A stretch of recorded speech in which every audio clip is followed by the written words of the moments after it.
Normal bread తిని తిని bore కొట్టేసింది కదా, ఇలా ఒకసారి గార్లిక్ బ్రెడ్ ట్రై చేయండి, చాలా టేస్టీ యమ్మీగా ఉంటది. అయితే మన సబ్స్క్రైబర్ ఒక అమ్మాయి కమెంట్ చేసింది, ఈస్ట్ అంటే ఏంటక్క అని. బ్రెడ్ గానీ పిజ్జా డోనట్స్ ఏది చేయాలన్నా సరే ఈస్ట్ చాలా ఇంపార్టెంట్.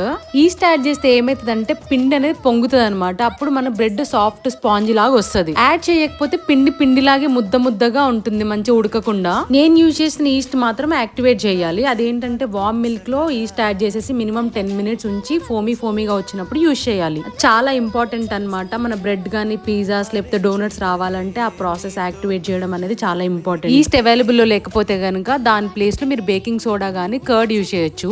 ఏంటంటే మీరు కర్డ్ గానీ బేకింగ్ సోడా యాడ్ చేసినప్పుడు అంత పిండి పొంగకపోవచ్చు. కాకపోతే ఏంటంటే మనం లాంగ్ ప్రాసెస్ కాకుండా తొందరగా అయిపోతుంది. నేను మిగిలిన పిండితో చూసారు కదా మినీ బ్రెడ్స్ చేసుకున్నాను. దీన్ని పీటా అని కూడా అంటారు. ఇంగ్రీడియంట్స్ ప్రాసెస్ మొత్తం మీకు డిస్క్రిప్షన్ లో యాడ్ చేస్తున్నా. ఈ వీడియో నచ్చితే ఒక లైక్ చేసేసేయండి. ఏ డౌట్స్ ఉన్నా నా కమెంట్ సెక్షన్